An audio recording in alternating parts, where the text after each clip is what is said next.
సకల ఆశీర్వాదాల కారణభూతుడని కొందనాలు. ఈ మాసాంతర కూడికకు మమ్మల్ని అందరూ మీరు తోడుకొచ్చినందుకు స్తోత్రాలు ప్రభా. గడిచిన 6 మాసాలు, ఈ 7వ మాసంలో చివరి గడియల్లో మేము ఉంటూ ఉన్నాం. నిజంగా 7 మాసాలు కూడా నీ కృపలో దాచారు, కాపాడారు, సంరక్షించారు, పోషించారు, అవసరతలన్నీ తీర్చారు. అందుని బట్టి నీకు కృతజ్ఞతలు ప్రభా. ఇంతవరకు ప్రభా ఎన్ని అంశాల కొరకు మేము ప్రార్థన చేసాం. మా ప్రార్థనలన్నీ మీరు విన్నారు, జవాబిచ్చారు. అందుని బట్టి నీకు వందనాలు. ఈ సమయంలో నీ వాక్యం కొరకు మేము అందరం ఎదురు చూస్తున్నాం. మాతో మీరు మాట్లాడి మీరు మహిమ పొందుకోమని యేసు నామములో అడుగుచున్నాము తండ్రి, ఆమేన్. కూర్చుందామమ్మా. యేసుక్రీస్తు నామంలో మీ అందరికీ నా ప్రేమ వందనాలు తెలియజేస్తున్నాను.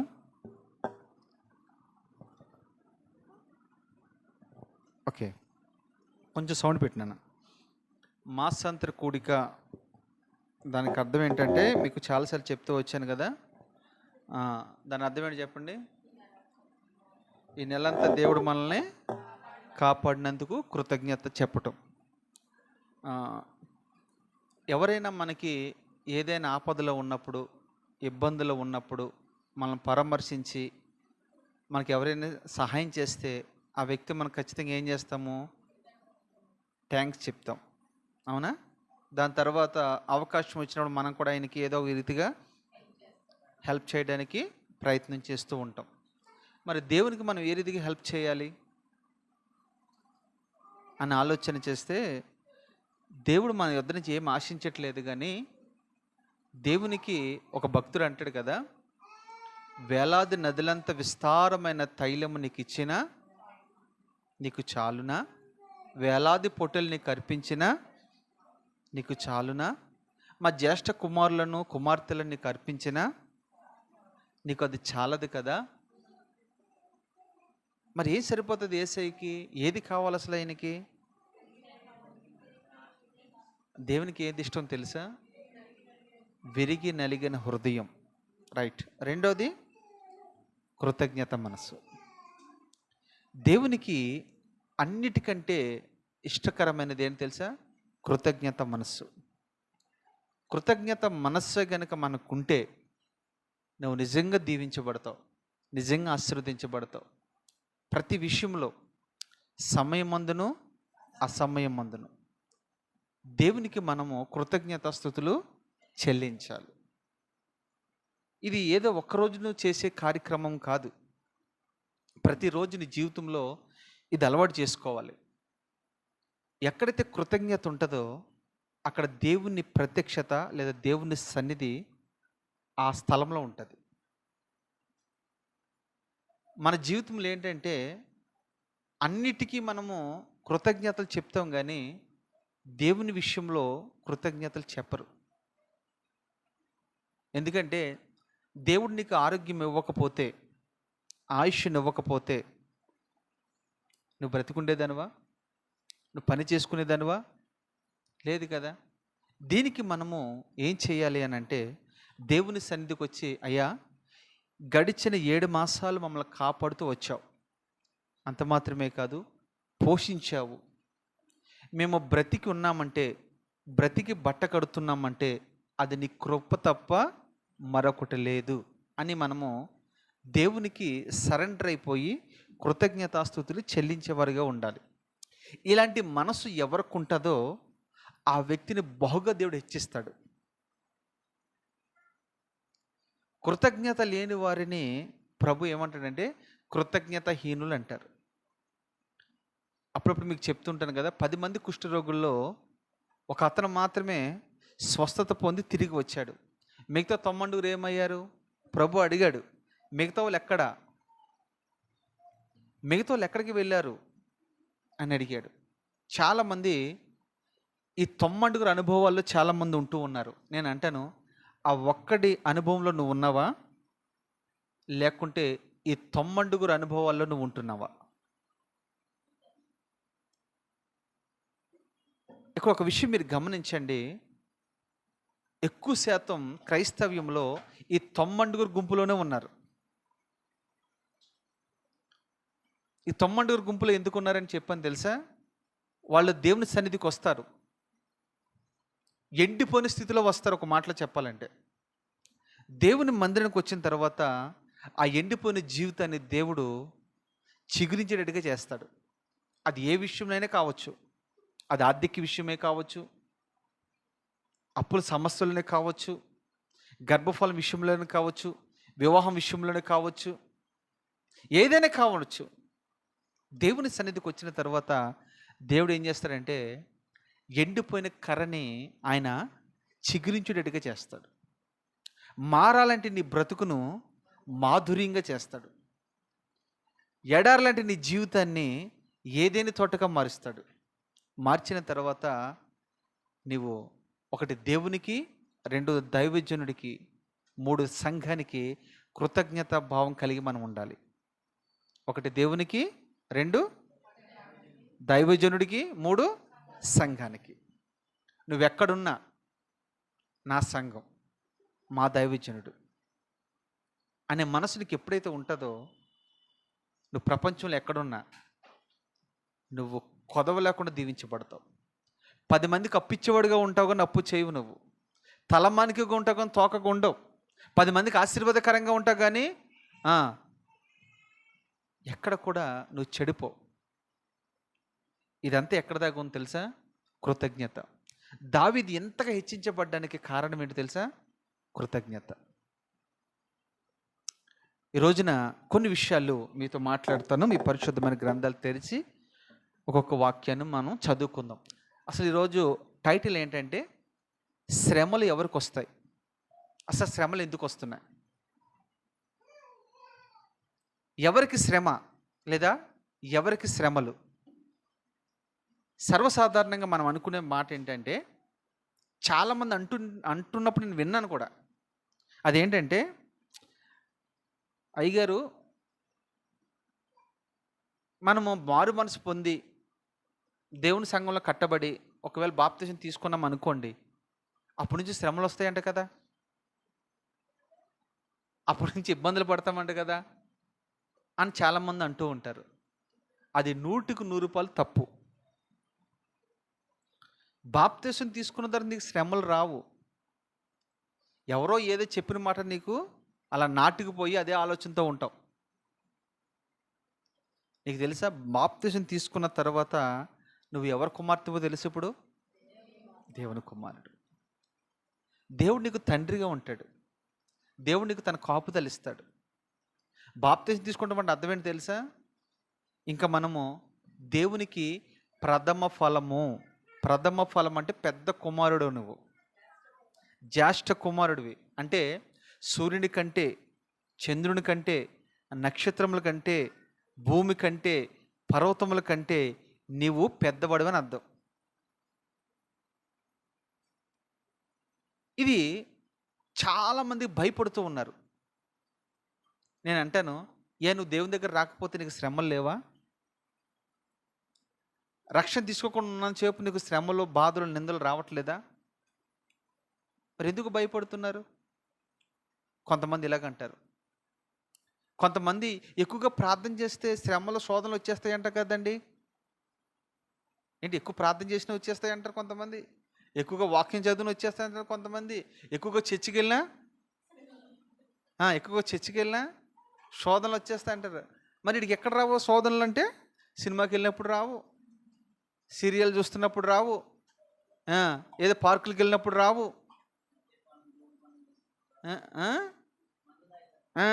అయ్యి ఇలాంటప్పుడు రావా? వస్తాయి. అసలు శ్రమలు ఎవరికి వస్తాయి, ఎందుకు వస్తాయి అనేది చాలా విషయాలు ఉన్నాయి. కానీ సమయాన్ని బట్టి నేను కొన్ని విషయాలు మీతో పంచుకుంటాను. మీ పరిశుద్ధమైన గ్రంథాలు తెరవండి. జాగ్రత్తగా మీరు నోట్ చేసుకోండి. కీర్తనల గ్రంథము 16వ అధ్యాయము 4వ వాక్యం. కీర్తనల గ్రంథము 16వ అధ్యాయము. యెహోవాను విడిచి వేరొకరిని అనుసరించే వారికి శ్రమలు విస్తరించును. చాలు, ఆ మాట మీరు అండర్లైన్ చేసుకోండి. ఇక్కడ అంటాడు, యెహోవాను విడచి యెహోవాను విడచి వేరు ఒక్కరిని అనుసరించే వాడికి ఏమవుతుందంట? శ్రమలు విస్తరిస్తాయంట. అంటే శ్రమలు రావటం కాదు సుమి, శ్రమలు ఏమైతే అంటే ఎక్కువ అవుతాయి. ఎవరిని విడిచిపెడితే? దేవుని విడిచిపెడితే, దేవుని మందిరాన్ని విడిచిపెడితే, దేవుని సహవాసాన్ని విడిచిపెడితే, దేవుని వాక్యాన్ని విడిచిపెడితే, దైవజనుని విడిచిపెడితే మనకి ఏమైతే తెలుసా? శ్రమలు ఎక్కువగా విస్తరిస్తాయి. నువ్వు శోధనలో పడిపోతావు.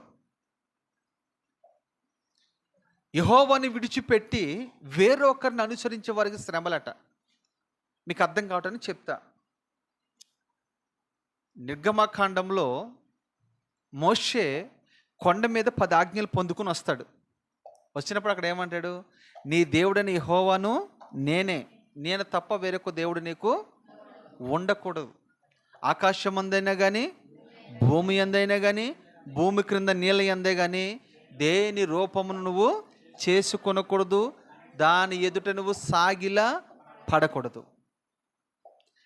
నేనే దేవుడను, నేను తప్ప వేరొక దేవుడు నీకు ఉండకూడదు. ఉందా లేదా ఆజ్ఞ? ఆ మాటలు వాళ్ళకి చెప్పాడు. చెప్పిన తర్వాత కొన్ని దినాలకే మోషే కొండ నుంచి రావటం ఆలస్యమైంది. ఈలోగా ఒక దూడం చేసుకుని అంటారు, ఓ ఇజ్రాయేలు, మమ్మల్ని గుప్తులో నుంచి నడిపించిన వాడు నువ్వే, ఈ మార్గం మధ్యలో పోషించిన వాడు నువ్వే, రక్షించిన వాడివి నువ్వే, ఆదుకున్నవాడివి నువ్వే, ఆదరించిన వాడివి నువ్వే అని ఆ యొక్క దూడని చూసి వారు ఈ రీతిగా మాట్లాడుతూ ఉంటారు. దాని తర్వాత ఏమైందో మీకు బాగా తెలుసు. ఒక్కడ కానానికి పోలేదు. ఆ తరములో వాళ్ళు, లేదా ఐగుప్తుల నుంచి విడిపించబడిన వారు ఇద్దరు వెళ్ళారండి. మిగతాళ్ళందరూ కూడా, మిగతాలంటే ఏంటి తెలుసా? విడిపించబడిన వాళ్ళు. తర్వాత మళ్ళీ పిల్లలు కన్నారు, పెద్ద ఎదిగారు, వాళ్ళు వెళ్ళారు. ఎవరు వెళ్ళలేదు? ఎవరైతే విడిపించబడి నడిపించబడ్డారో వారు అరణ్యములో ఆకుల వల్లే రాలిపోయారు. ఎందుకు రాలిపోయారు వీళ్ళు అని అంటే, యెహోవా దేవుని కాకుండా వేరొకరిని వీళ్ళు ఏం చేశారు? అనుసరించాలో ఆచరిస్తూ ఉన్నారు.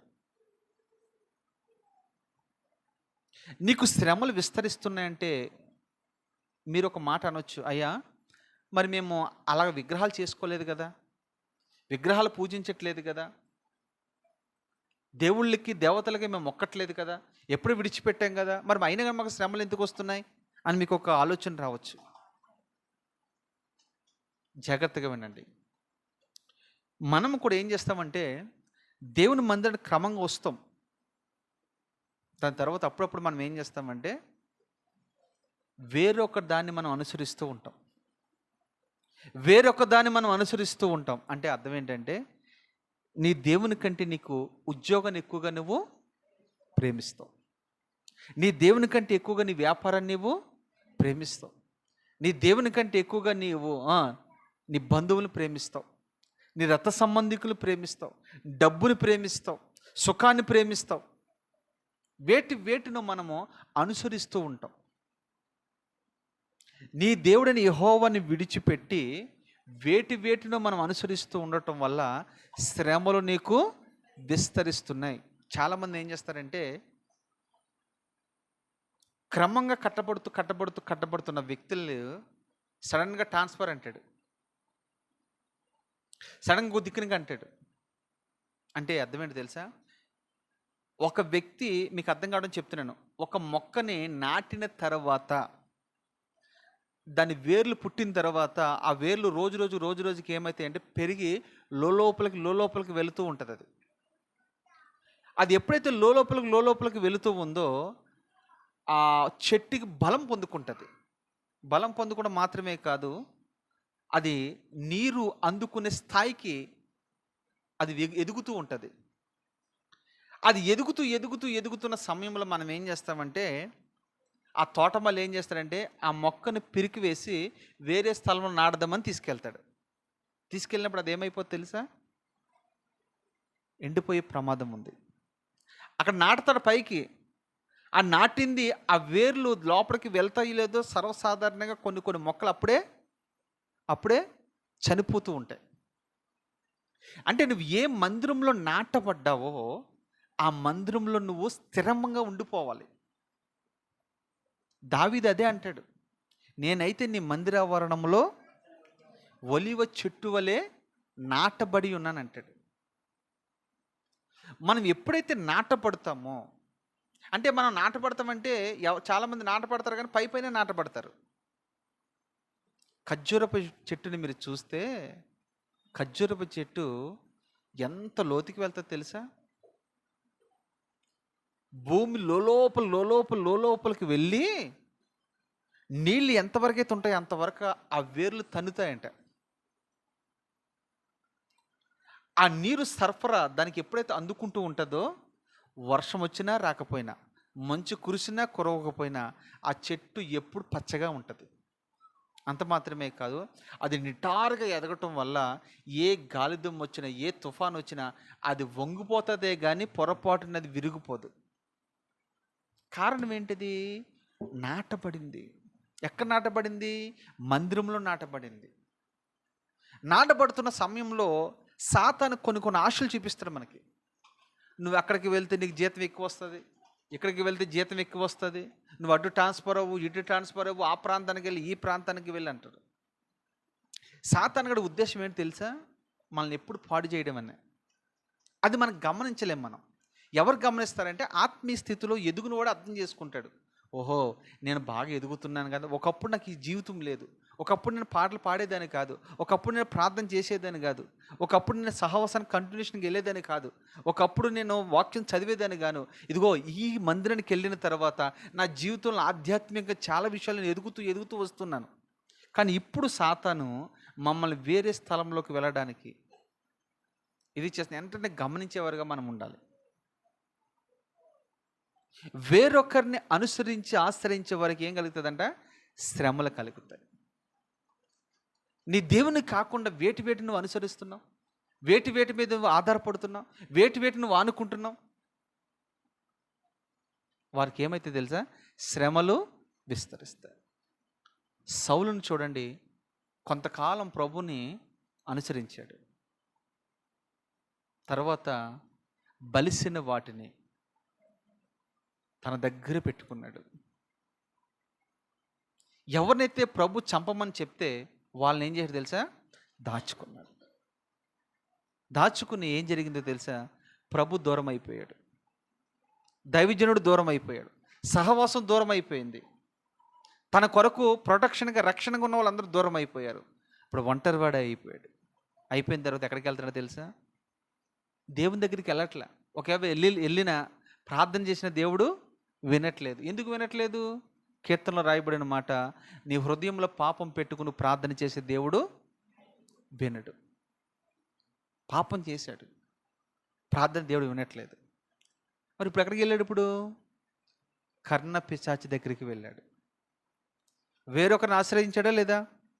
వేరొకరిని ఎప్పుడైతే ఆశ్రయించాడో సౌలు జీవితంలో అంత నష్టమే. ఒకప్పుడు దేవుని ఆత్మతో నింపబడినవాడు, పరిశుద్ధాత్మతో నింపబడినవాడు, ఒకప్పుడు అద్భుతంగా రాణించినవాడు, ఇజ్రాయిల్లో ఇతని అంటివాడు ఎవరు లేరని సాక్ష్యం పొందుకున్నవాడు, అందరికంటే తన భుజాలు ఎత్తుగా ఉన్నాయని సాక్ష్యం పొందుకున్నవాడు, అందులోకి బెన్యామీ గోత్రం నుంచి వచ్చినవాడు, బహుఘనుడు, బహు అందగాడు, యుద్ధంలో నైపుణ్యత కలిగినవాడు. చివరికి వేరొకరిని అనుసరించటం వల్ల దేవుడు తనని విడిచిపెట్టాడు. కొందరేమో ధనాన్ని అనుసరిస్తూ ఉన్నారు. గెహజీ నెక్స్ట్ ప్రవక్త అతనే. ఏలియా తర్వాత ఎలీషా తర్వాత గెహజీ. అంటే ఒక మాటలో చెప్పాలంటే ఏలియా 7 అద్భుతాలు చేస్తే ఎలీషా 14. ఈయన దగ్గరికి వచ్చినప్పుడు ఎన్నో పోయింది? 21 అద్భుతాలు చేసే పరిస్థితి అతనిది. వాళ్ళిద్దరికంటే అద్భుతంగా వాడబడేవాడు. కానీ దేన్ని అనుసరించాడు చెప్పండి? ధనాన్ని అనుసరించాడు. ఏం పోగొట్టుకున్నాడు? అభిషేకాన్ని పోగొట్టుకున్నాడు. కానాను దగ్గరికి వచ్చారు, వెళ్ళిపోవాలి ఇంక అవతలకి. కొన్ని దినాలు అయితే వెళ్ళిపోతారు. అంతవరకు బాగా నడిచాడు. కానీ ఇతను కూడా ధనాన్ని అపేక్షించాడు. గుడారంలో దాచుకున్నాడు. ఎవరైనా? ఆకాను. కానాను పోగొట్టుకోలేదా? విగ్రహాలని అనుసరించిన వారు ఎంతోమంది వారి జీవితాలు పాడు చేసుకోలేదా? ఆలోచన చేయండి. నీకు శ్రమలు ఎందుకు వస్తున్నాయంటే దేవుని నమ్ముకున్నందుకు వస్తలేదమ్మా, రక్షణ పొందుకున్నందుకు వస్తలేదమ్మా, మందిరానికి వస్తున్నందుకు నీకు శ్రమలు రావట్లేదు. శ్రమలు నీకు ఎందుకు వస్తున్నాయంటే నీ దేవుని విడిచిపెట్టి, వాక్యాన్ని విడిచిపెట్టి, సహవాసాన్ని విడిచిపెట్టి, దైవజనుని విడిచిపెట్టి, ప్రార్థనను విడిచిపెట్టిన వేరొకరు నువ్వు అనుసరిస్తున్నావు. అందుకే నేను నీకు శ్రమలు విస్తరిస్తున్నాయి. మొదటి పాయింట్ గుర్తుపెట్టుకోండి. శ్రమలు ఎందుకు వస్తున్నాయి మనకి? విడిచిపెట్టడం అంటే విడిచిపెట్టడం. ఇప్పుడు లోతుకి ఎందుకు శ్రమలు వచ్చినాయి? ఎవరిని విడిచిపెట్టాడు? అబ్రహాముని విడిచిపెట్టాడు.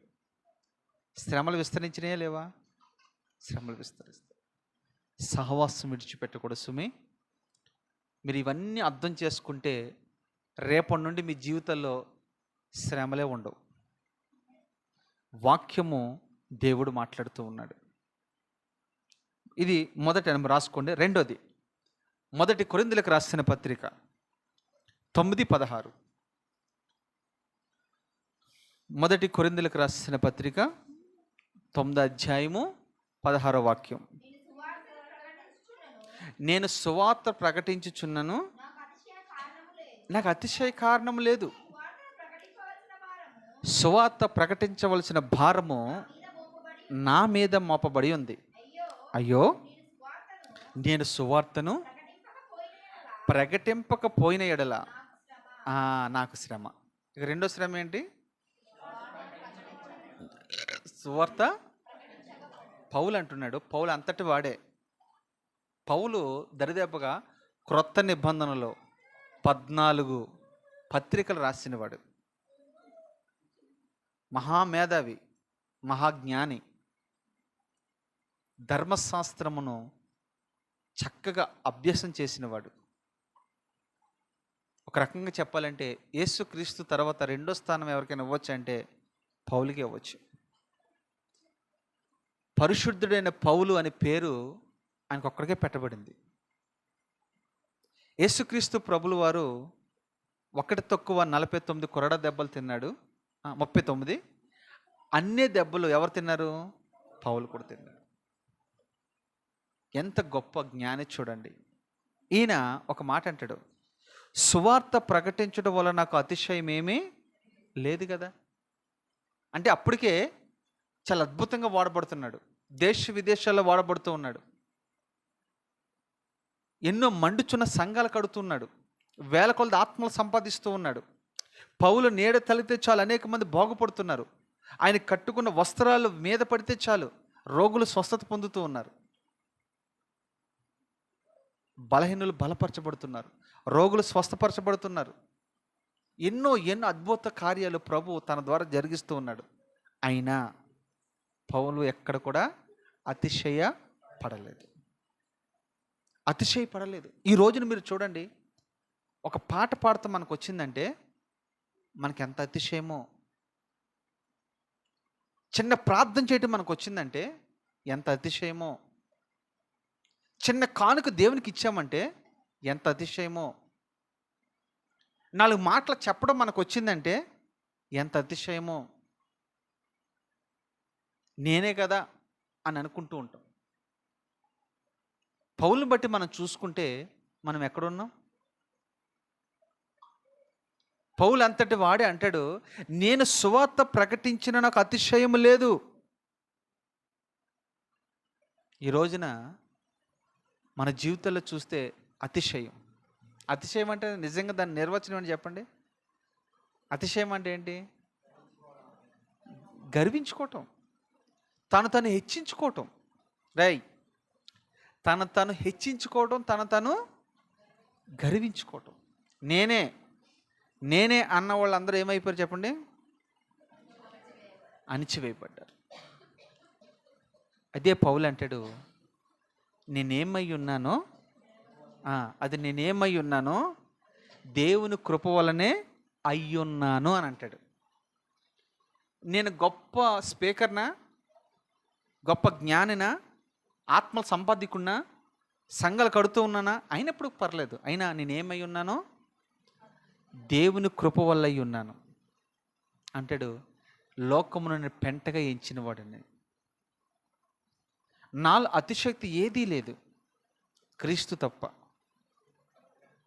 అతిశయించుట తగదు కానీ అది అంటాడు మళ్ళీ, అతిశయించుట తగదు నాకు. నేను ఒకవేళ అతిశయించవలసి వచ్చిందంటే ప్రభునందే నేను అతిశయిస్తాను, దేని యందు నేను అతిశయించాను. చూడండి, పౌలు సమర్పణ ఎలాగుంది, మన సమర్పణ ఎలాగుంది. ఇక్కడ రెండవదిగా మనకు శ్రమలు ఎందుకు విస్తరిస్తున్నాయి అంటే అతిశయం. కీర్తన గ్రంథం మీరు చదివితే కొందరు రథములు బట్టి అతిశయపడుతున్నారట, కొందరేమో గుర్రములను బట్టి అతిశయపడుతున్నారట, మరి కొందరేమో వాళ్ళకున్న శత్రు బలమును బట్టి, కొందరు ధనమును బట్టి, కొందరు ఉద్యోగం బట్టి, కొందరు వ్యాపారాన్ని బట్టి, కొందరు అందమును బట్టి, కొందరు జ్ఞానాన్ని బట్టి అతిశయపడుతలేదా? అలా అతిశయపడుతున్న వారందరూ కూడా ఏదో ఒక రోజున కుప్ప కూలిపోతారు. అతిశయపడుతూ నీకు తగదు అంటాడు. మనమైతే దేని యందు అతిశయపడాలంటే దేవుని యందు తప్ప దేని యందు మనము అతిశయించకుండా ఉందుముగాక అంటాడు. ఒకటి, అతిశయించకూడదు. నీకు ఏదున్నా ఎవరైనా నేను వచ్చి అడిగారనుకో, దేవుని కృపను బట్టి పొందుకున్నానండి, నాదంటూ ఏమీ లేదు. ఈ ఇల్లుందా, దేవుడిచ్చిందండి. ఈ ఉద్యోగం ఉందా, దేవుడిచ్చిందండి. ఈ స్థితిగతులు ఉన్నాయా, దేవుడిచ్చిందని నిన్ను నువ్వు తగ్గించుకుని ఎప్పుడు కూడా దేవుణ్ణి హెచ్చిస్తే అప్పుడు నీ జీవితంలో ఎలాంటి శ్రమలు కూడా రావు. రెండోది ఏం మాట్లాడుతున్నాడు అక్కడ? రెండోది ఏమంటే తెలుసు, సువార్తను ప్రకటించవలసిన భారము నా మీద ఉంది. ఆహా, చూసారా, పౌలు మీద అంట ఏ భారం ఉందంట? సువార్త భారం ఉందట. మనకి ఏ భారం ఉందని మనల్ని అడిగితే ప్రభులు వారు మనం ఏం చెప్తాం తెలుసా? పిల్లల భారం ఉందండి, భార్య భారం ఉందండి, సంసారం భారం ఉంది, కుటుంబ భారం ఉంది, అప్పుల భారం ఉంది, అవునంటాం కదా. ఇదే చెప్తాం మనం. కానీ సువార్త భారం మనందరికీ ఉండాలి. సువార్త భారము మనందరికీ ఉండాలి. ఒక మాట చెప్తాను, యేసుక్రీస్తు ప్రభుల వారికి ముందు ఈ సువార్త భారం ఎవరికి ఉండేది? బాప్తిస్మం ఇచ్చే యోహానుకు ఉండేది. ఆయన చనిపోయిన తర్వాత ఎవరికి వచ్చింది ఆ భారము? ఎవరు తీసుకున్నారు? యేసుక్రీస్తు ప్రభు వారు తీసుకున్నారు. ఆయన చనిపోయిన తర్వాత ఎవరు తీసుకున్నారు ఆ భారము? శిష్యులు తీసుకున్నారు. వారి తర్వాత ఎవరు తీసుకున్నారు భారము? వాళ్ళ కింద ఉన్న మిషనరీస్ తీసుకున్నారు. వాళ్ళ తర్వాత సేవకులు. దాని తర్వాత అక్కడి నుంచి అలా మెల్లిమెల్లిగా ఎవరి దగ్గరికి వచ్చింది ఈ భారం అంటే మన మీదకి వచ్చింది. ఎవరి మీదకి వచ్చింది? మన మీదకి వచ్చింది. మీకు ఇప్పుడు భారం ఉందంటారా లేదంటారా? మనకి ఏమేమి భారం ఉండాలి సంఘంలో? సంఘంలో ఏ భారం ఉండాలి తెలుసా? ఒకటి, ప్రార్థన భారం ఉండాలి, ప్రకటించే భారం ఉండాలి, పరిచర్య చేసే భారం ఉండాలి, ఆత్మలు సంపాదించే భారం ఉండాలి, అనేక మందిని బలపరిచే భారం ఉండాలి, అనేక మందిని పురుకొలిపే భారం ఉండాలి, అనేక మంది కొరకు మనము ప్రయాసపడే భారం మనకి ఉండాలి. ఈ భారం మనకి ఎప్పుడైతే ఉంటుందో, ఈ భారంతో నువ్వు నీ సిలువను ఎత్తుకు నువ్వు మెల్లిగా వెళ్తూ ఉంటే కలవరి కొండ దగ్గరికి వెళ్ళినప్పుడు లేదా పరలోకం దగ్గరికి వెళ్ళినప్పుడు ప్రభు ఒక మాట అంటాడు, ప్రయాసపడి భారం వస్తున్న సమస్త జనులారా నా యొద్దకు రండి, నేను మీకు విశ్రాంతి. ఈ మాట మనం ఎక్కడ వాడతామో తెలుసా? దేనికి వాడతామో తెలుసా? నువ్వేమో అప్పుల భారంతో వెళ్తూ ఉంటావు. ఏదో ఒక భారంతో వెళ్తూ ఉంటావు. దీనికి సంబంధించిన వాక్యం కాదది. ఎవరికి విశ్రాంతినిస్తానన్నాడు తెలుసా? ఎవరికి విశ్రాంతినిస్తానన్నాడు? సువార్త భారం మోస్తూ మోస్తూ అలసిపోయిన వాడికి, ప్రార్థన అనేక మంది కొరకు చేసి చేసి అలసిపోయిన వాడికి, మందిరము కొరకు పరిచర్య చేసి చేసి అలసిపోయిన వారికి, వారి ధనబలం, వారి కండబలం, వారి గుండె బలం, వాళ్ళకున్న సమస్తము ఖర్చు పెట్టి అలసిపోయి సొమ్మసిల్లిపోయిన వారి జీవితాల్ని నా ప్రభు సేద తీరుస్తాడు, ఓదారుస్తాడు, ధైర్యపరుస్తాడు. వారు ఎత్తుకొచ్చిన మోసుకొస్తున్న భారాన్ని ఆయన దించుతాడు.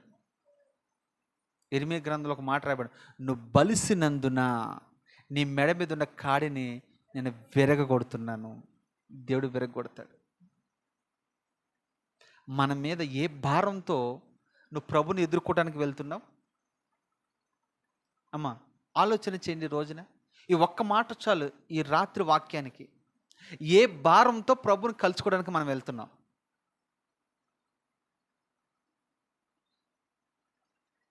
చాలాసార్లు చెప్తూ ఉంటాను కదా మీకు, ప్రకటన గ్రంథంలో చివరి అధ్యాయం చదివితే అక్కడ ఒక మాట ఉంది, వాళ్ళు మహాశ్రమలు అనుభవించి అది నా యొద్దకు వస్తూ ఉన్నారు. నువ్వు ఏ భారంతో ప్రభుని కలుసుకోవడానికి ప్రయాణమే వెళ్తున్నావు? ఈరోజు నా ప్రశ్న వేసుకో. అసలు నీలో ఏదో ఒక భారం ఉందా లేదా? అసలు ఇంతకీ నువ్వు సిలువను ఎత్తుకున్నావా, దించివేసావా? పౌలు అంటాడు, సువార్త ప్రకటించకపోయిన ఎడల, సువార్త భారం ఎవరికి ఉందంట? నా మీద నా మీద ఉంది. అది సంఘంలో మనందరికీ సువార్త భారం ఉంది. ఎందుకో తెలుసా? మొదటగా నువ్వు రక్షించబడ్డావా? నీ భర్త రక్షించబడ్డారో లేదో ఆ భారం నువ్వు తీసుకోవాలి. నీ పిల్లలు రక్షించబడ్డారో లేదో ఆ భారం నువ్వు తీసుకోవాలి. దాని తర్వాత నెక్స్ట్ అనుభవం ఏంటి? నెక్స్ట్ మెట్టు ఏంటి? నీ బంధువుల దగ్గరికి వెళ్ళాలి, తర్వాత నీ రక్త సంబంధం దగ్గరికి వెళ్ళాలి, తర్వాత నీ గ్రామం దగ్గరికి వెళ్ళాలి. మీకు తెలుసా, మీరందరూ గ్రామాల నుంచి వచ్చిన వాళ్ళే దరిదాపుగా, అవునా కదా? మరి మీ గ్రామంలో సువార్త అందించబడుతుందా లేదా? వాక్యం విత్తబడుతుందా లేదా? నీ వంతు నువ్వేం చేయాలంటే, అక్కడ విత్తబడుతుంది కాదనట్లా, కానీ నీ వంతు నువ్వు ఒక మంచి దైవజనుని తీసుకెళ్ళి సువార్తను ప్రకటించాలి. ఒకవేళ సువార్తను ప్రకటించే భారం నీకు లేకపోతే, భారం ఉన్న వాళ్ళు ఏం చేయాలి? మనము ప్రోత్సహించాలి, వారికి మనం సహకరించాలి. ఈ భారం మనకుందా లేదా? సువార్త భారం మనకు ఉండాలి. ఇరుగు పొరుగు వాళ్ళని మనము ఈ మాటలు వినడానికి వాళ్ళని కూడా మనం చెప్పి తీసుకురావాలి. చాలామంది ఏమనుకుంటారంటే, ఎంత గొప్ప దైవజనుడైతే అంత గొప్ప కిరీటం అక్కడ ఇస్తారేమో అనుకుంటారు. లేదు లేదు లేదు, అక్కడ కిరీటం ఎవరికో తెలుసా? ప్రభు కొరకు ఎవరైతే భారం వస్తూ ఉన్నారో, ఆత్మలు సంపాదించారు, వాళ్ళకి మాత్రం కిరీటం ఉంటుంది. కానీ చెప్పినంత మాత్రాన్ని కిరీటం ఉంటే ఇంకెందుకు? అర్థమైందమ్మా మీకు? వాక్యం చెప్పినంత మాత్రాన కిరీటం ఉంటుందని అనుకుంటున్నారేమో. లేదు లేదు లేదు, నువ్వు వాక్యమే చెప్పు, ప్రార్థనే చెయ్యి, డబ్బే ఖర్చు పెట్టు, పరిచర్య ఏదైనా చెయ్యి, మెట్టుకు ఆత్మలో నీ ఖాతా ద్వారా రక్షించబడాలి. ఇది మొదటి అనుభవం ఏంటి తెలుసా? పౌల్లో ఉన్నది అతిశయించాడట. రెండో అనుభవం భారం కలిగిన వ్యక్తిగా ఉన్నాడు. మూడో అనుభవం ఏంటి తెలుసా? అయ్యో, మళ్ళీ ఏమంటాడు చూడు, అప్పటికే మంచి ముమ్మరంగా వాడబడుతున్నాడు, బలంగా వాడబడుతున్నాడు, అసలు డేట్లు ఖాళీ లేవు ఆయనకి. అయినా కానీ ఏమంటాడు తెలుసా? అయ్యో అయ్యో అన్న మాట ఎవరు వాడతారు? ఎప్పుడు వాడతారు? ఎందుకు వాడతారు అని అంటే, భయంకరమైన ప్రమాదంలో మనము ఉన్నప్పుడు, లేదా ప్రమాదానికి గురవుతున్నప్పుడు ఆ మాట వాడుతూ ఉంటాం. కానీ పౌలు కూడా ఇక్కడ ఏమంటాడు తెలుసా? అయ్యో, నేను సువార్త ప్రకటించకపోయిన ఎడల నాకు శ్రమ. సువార్త ప్రకటించకపోయినా మనకు శ్రమ. ఎందుకు తెలుసా? యేసుక్రీస్తు ప్రభు గురించి నీకు బాగా తెలిసింది, ఇప్పుడు బాగా నీకు అర్థమైంది. ఏంటి? ఆయన జననం గురించి నీకు తెలుసు, ఆయన మరణం గురించి నీకు తెలుసు, ఆయన పునరుద్ధానం గురించి నీకు తెలుసు, ఆయన ఎలాగా ఎప్పుడు వచ్చాడో, ఎన్ని సంవత్సరాలు ఉన్నాడో, ఎంత సేవ చేశాడో, తిరిగి మళ్ళీ ఎప్పుడు వెళ్ళాడో, యేసుక్రీస్తు ప్రభు యొక్క గుణాతిశయాలు అన్నీ కూడా మనకు బాగా తెలుసు. మరి తెలుసు కదా, తెలిసిన నువ్వేం చేయాలి? ఇతరులకు మనము నీ యేసయ్య గురించి గొప్పతనం, నీ యేసయ్యలో గొప్పతనం ఇతరులకు చెప్పాలా వద్దా? మన ఇంట్లో ఏదైనా గొప్ప విషయం జరిగిందనుకో మనం ఏం చేస్తాం? మన ఇంట్లో పెళ్ళి అయిందనుకో 10 మంది చెప్తాం లేదా? మన ఇంట్లో మన పిల్ల పుష్పవతి అయిందని 10 మంది చెప్తాం లేదా? మనోడు 10th క్లాస్ పాస్ అయ్యాడని 10 మంది చెప్తామా లేదా? మీ ఆయనకి ఒక 1,00,000 రూపాయలు ఉద్యోగం అయిందని 10 మంది చెప్తామా లేదా? అయ్యో చెప్తామా లేదా? చెప్తావు. కానీ నీ యేసయ్య గురించి ఎవరికైనా చెప్తున్నావా? ఒకసారి ఆలోచన చేయి. నువ్వు వస్తూ ఒకరైనా తీసుకొస్తున్నావా? కనీసం నీ ఖాతాలో, జాన్ ఖాతాలో ఒక 10 మంది ఉన్నారు, సంపత్ కుమార్ ఖాతాలో 20 మంది ఉన్నారు, ఎబినేజర్ ఖాతాలో 30 మంది ఉన్నారు, ప్రవీణ్ ఖాతాలో 50 మంది ఉన్నారు. మిగతాల ఖాతాలో ఎవరున్నారు? అసలు ఇంతకీ అకౌంట్ ఓపెన్ చేశారా మీరు? అకౌంట్ ఓపెన్ చేశారు? ఏ అకౌంట్? ఆ అకౌంట్లు కాదు, అవి మూడు ఉంటాయి ఒక్కొక్కరికి, అవి కాదు. ఆత్మ సంపాదించే అకౌంట్ మన దగ్గర ఉందా? ఆలోచన చేయండి. పౌలు అంటాడు, నేను సువార్త ప్రకటించకపోతే అది నాకు శ్రమ. ఇది 2 అనుభవం. మొదటి అనుభవం ఏంటి చెప్పండి? యెహోవాని కాకుండా వేరొకరిని అనుసరించే వారికి శ్రమలు విస్తరిస్తాయి. 2 అనుభవం, అతిశయించడం వల్ల శ్రమ. రెండోది, సువార్త ప్రకటించకపోవడం వల్ల కూడా శ్రమ. రైట్, 3 విషయాలు మీకు అర్థమైనాయి. 4వది కూడా చదువుకుందాం. యెషయా గ్రంథం 31:1.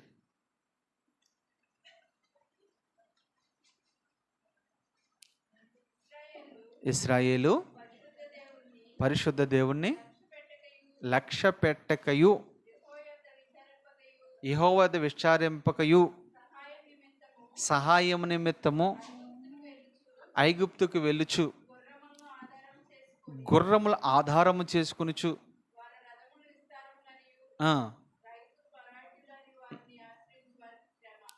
చాలు అమ్మ. ఇక్కడ మీరు పెన్ను పేపర్ ఉంటే ఒక్కొక్కటిగా మీరు అండర్లైన్ చేయండి. ఒకసారి మళ్ళా చదవండి ఎవరైనా. ఇజ్రాయేల్ అంటే ఎవరు అమ్మ? వాళ్ళు అనుకుంటున్నారా? ప్రవీణ్, ఎవరు ఇజ్రాయేల్ అంటే ఎవరు? ఇంతకీ ఇజ్రాయేల్ ఎవరో మీకు తెలుసా? ఫస్ట్ అది చెప్పండి. ఇజ్రాయేల్ అంటే ఎవరు? అయ్యో, దేవుని బిడ్డలు ఎందుకు అవుతారు? అసలు ఇజ్రాయేలీలు ఎవరు?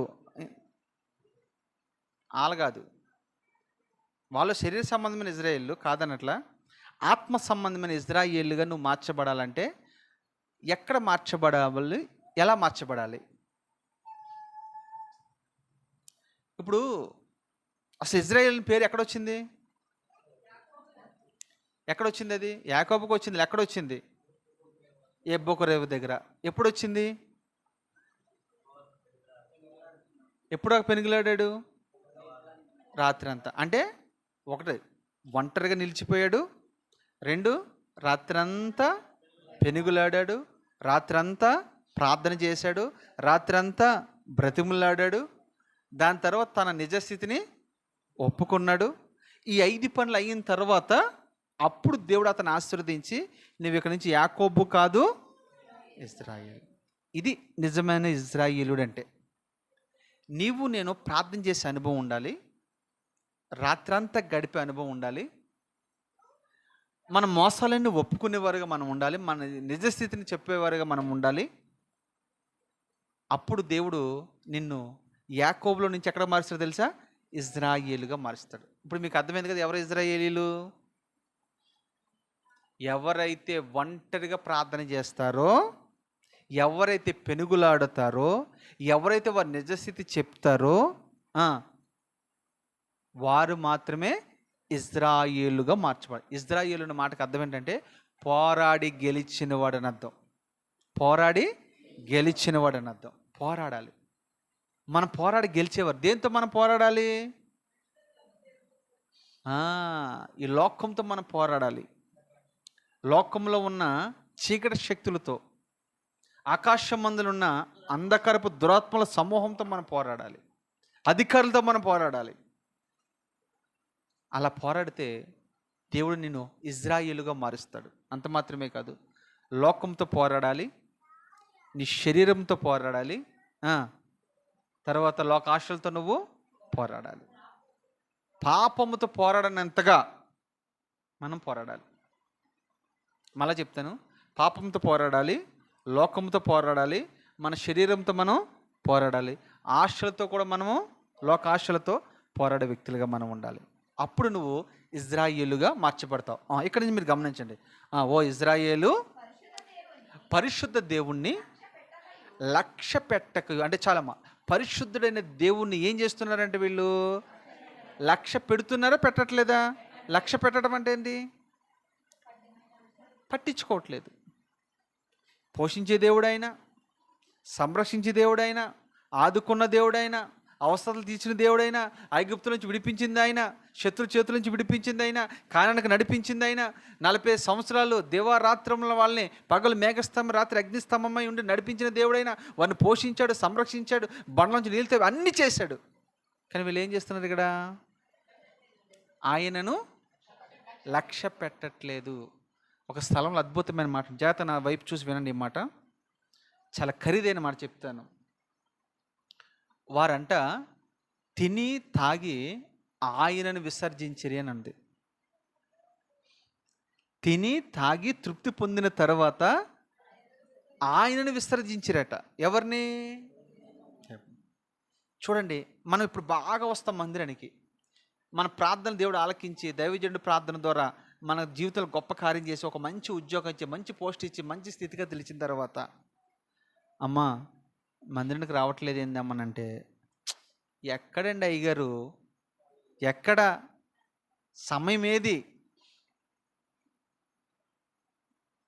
ఆయన ఏమో ఊరుకోవట్లేదు అక్కడ, మీరు ఇక్కడ ఊరుకోడు, ఆయన అక్కడ ఊరుకోడు. ఏం చేయాలి? ఇక్కడ ఏసీలో ఉండి ఏసైనా మర్చిపోయారట. ఏసీలో ఉండి మర్చిపోతారు.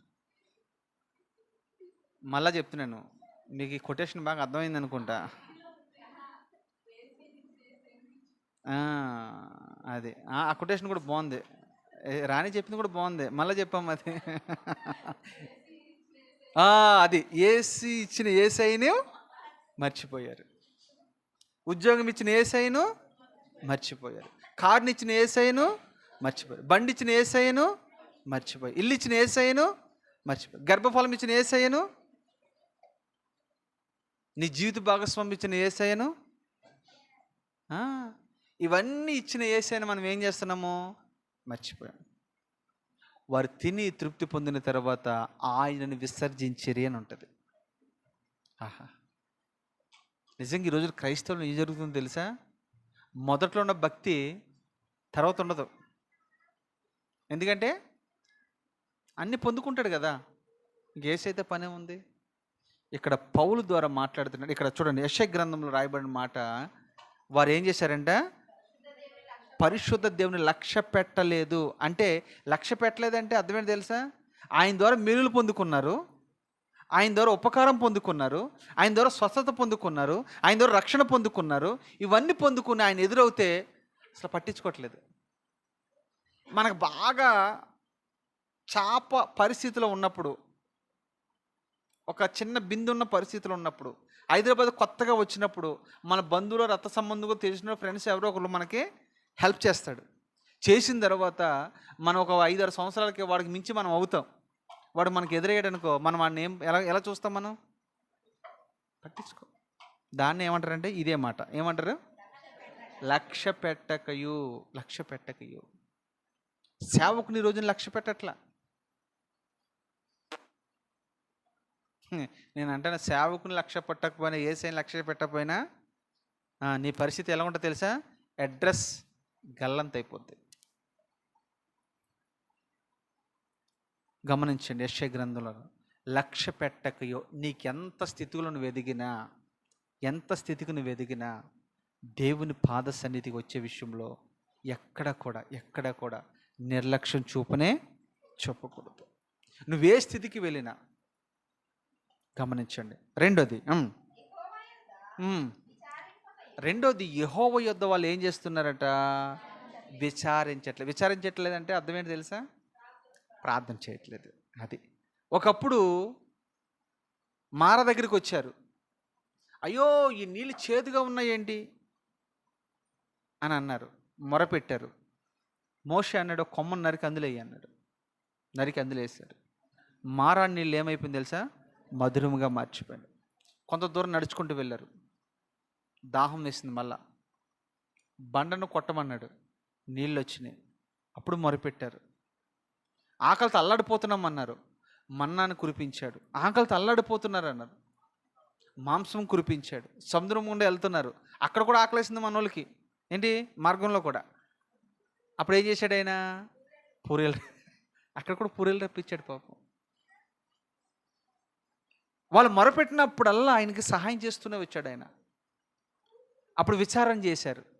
ఎప్పుడైతే కానానులోకి వెళ్ళారో, కానానులో అడుగు పెట్టారో, అప్పుడు ఆయన ఏం చేశారు తెలుసా? ఆయన దగ్గర విచారించట్లేదు, అంటే ప్రార్థించట్లేదు, ఆయన పట్టించుకోవట్లేదు. ఇక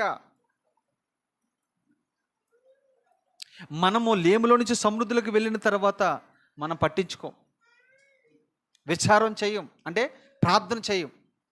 ప్రార్థన చేయమంటే చూడండి, నేను అంటాను, చాప మీద పడుకున్నాడు తొందరగా లెగిస్తాడా? పరుపు మీద పడుకున్నాడు తొందరగా లెగిస్తాడా? ఎందుకంటే గుచ్చుకుంటూ ఉంటుంది, అడిగి పాపం ఇబ్బందికరంగా ఉంటాడు, నిద్ర పట్టదు. ఇంకోటి, శ్రమల్లో ఉన్నాడు తొందరగా లెగిస్తాడా? సుఖంగా ఉన్నాడు తొందరగా లెగిస్తాడా? అబ్బా, ఇది బాగా చెప్పారు. మూడో క్వశ్చన్, కడుపు నిండా తిన్నోడు తొందరగా లెగిస్తాడా? తక్కువగా తిన్నవాడు అద్దాకలతో ఉన్నాడు తొందరగా లెగిస్తాడా? అదే అంటే దీన్ని బట్టి మీరు పొద్దునే లేగాలంటే ఏం చేయాలి? కొంచెం తినాలి.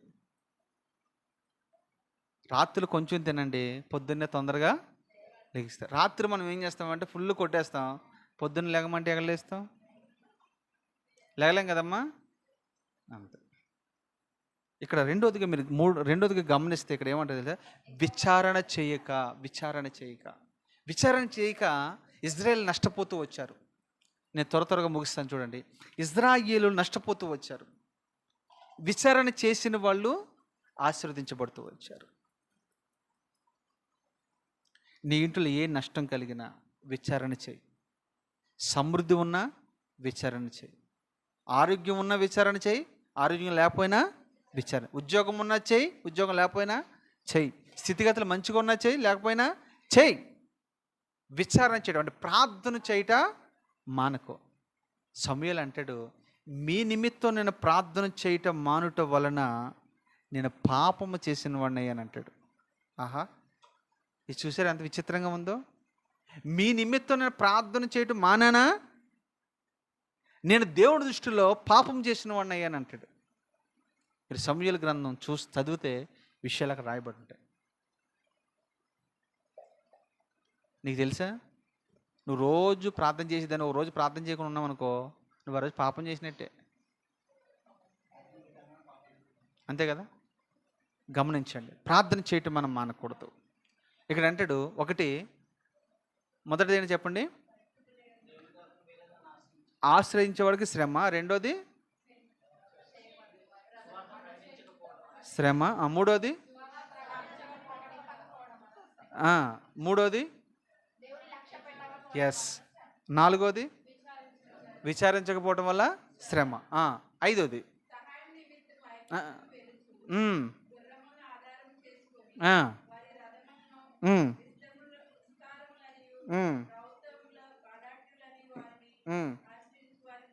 చూడండి. ఇంకొకరికి మూడోది ఎవరు శ్రమ తెలుసా? ఈయన విడిచిపెట్టి ఐగుప్తుకు వెళ్ళిన వారికి శ్రమట. ఐగుప్తుకు వెళ్ళిన వాళ్ళకి శ్రమ. ఇజ్రాయేల్ని చూడండి, ఒక దిక్కున దేవుడు పరీక్షించాడు. ఎక్కడ? ఎర్ర సముద్రం దగ్గర పరీక్షించాడా లేదా? వీళ్ళు ఏమంటారు? వెనకాలేమో ఫరో తరుముకు వస్తాడు, ముందేమో అక్కడ వీళ్ళు ఏమంటారు? ఇజ్రాయేలు, మాకు ఐగుప్తులో సమాధులు లేవని ఇక్కడ తీసుకొచ్చావా అంటే వీళ్ళ మనసులు ఎటున్నాయి? వీళ్ళ ఆలోచన ఎటుంది? నడవడానికైతే నడుస్తున్నారు కానీ, తినడానికైతే తింటున్నారు కానీ, వీళ్ళ మనసు అంతా ఎక్కడుంది? అది చూడండి. మనం దేవుని వెంబడిస్తాం, దేవుని నమ్ముకుంటాం, కానీ మనసు ఎక్కడ ఉంటుంది మంది? వేటి మీద మనసు ఉంటుంది?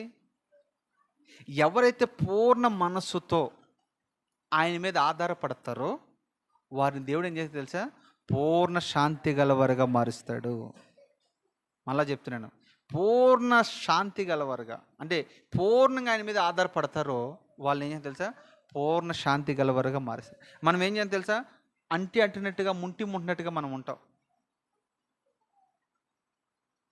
ఆయనలో ఎవరైతే అంటుకట్టబడి ఉంటారో వారు బహుగా ఫలిస్తారు. ఆయనకి వేరే ఉండి ఏమి ఫలించలేం మనం. ఈ విషయం కూడా మీరు గమనించాలి. ఇక్కడ చూడండి, ఐగుప్తుని ఆశ్రయించే వారికి శ్రమలు విస్తరిస్తా. అంటే ఐగుప్తు అంటే ఏది మనకి? ఇప్పుడు మన భాష అంటే ఐగుప్తు అంటే ఏది? లోకమే. ఈ లోకమన్న ఐగుప్తు వైపు నువ్వు చూసిన, పరిగెట్టిన, ఆశించిన, అంటే లోకంలో ఏమున్నాయి? శరీరాశ, నేత్రాశ, జీవపు డంబం. వీటిని నువ్వు అనుసరించిన, ఆచరించిన, వాటి వైపు నువ్వు చూసిన, వాటి దగ్గరికి నువ్వు వెళ్ళినా నీకేమైతాయి అంట? శ్రమలు విస్తరిస్తాయి. శ్రమలు విస్తరిస్తాయి. నా సమయం అయిపోయింది. దేవుని చిత్తమైతే చాలా విషయాలు ఉన్నాయి, మరొకసారి నేను మాట్లాడతాను. ఈ 3 మీరు మనసును పెట్టుకోండి చాలు. మొదటి ఏంటి చెప్పండి? ఈ దేవుని కాకుండా వేరొక దేవుణ్ణి కానీ వేరొకరిని కానీ నువ్వు అనుసరించిన యెడల నీకు శ్రమలు విస్తరిస్తాయి. రైట్. రెండోది, సువార్త ప్రకటించకపోవటం వల్ల కూడా నీకు శ్రమలు విస్తరిస్తాయి. ప్రార్థన చేయకపోవటం వల్ల కూడా నీకు శ్రమలు విస్తరిస్తాయి. చర్చికి రాకపోవటం వల్ల కూడా నీకు శ్రమలు విస్తరిస్తాయి. పరిచర్య చేయకపోవటం వల్ల కూడా శ్రమలు నీకు విస్తరిస్తాయి. మీకు తెలుసా, ఒక్కసారి నాగటి మీద చేయి పెట్టిన వాడు ఎందుకన్నాడు ఆ మాట? ఎందుకన్నాడు చెప్పండి? మొదట్లో మనం అంటాం, ఇలాగంటాం, నేనున్నాను ప్రభు, నేనున్నాను, నీకెవరున్నా లేకపోయినా నేనున్నాను, ఎవరు వచ్చినా రాకపోయినా నేను. మన ఇంటి పక్క మానేసింది అనుకో, మన చర్చికి రా. అది మన రైట్. 3 అనుభవం, అతిశయించటం వలన. అతిశయించడం వల్ల నీకు శ్రమలు. 4వది, దేవుని లక్ష్య పెట్టకపోవటం వల్ల కూడా నీకు శ్రమలు వస్తాయి. 5వది, విచారించకపోవటం వల్ల నీకు శ్రమలు వస్తాయి. ఇంకా అంతేనా? అది ఐగుప్తుని అనుసరించటం వల్ల నీకు శ్రమలు విస్తరిస్తాయి. ఎన్ని నేర్చుకున్నాం మనము? 6 అనుభవాలు. ఈ 6 అనుభవాలు మీరు ఇంటికి వెళ్ళిన కూడా మరి ధ్యానం చేయండి. దేవుడు మిమ్మల్ని, మీ కుటుంబాలు దీవించును గాక. ఆమేన్. ఇది ఆపనాడు.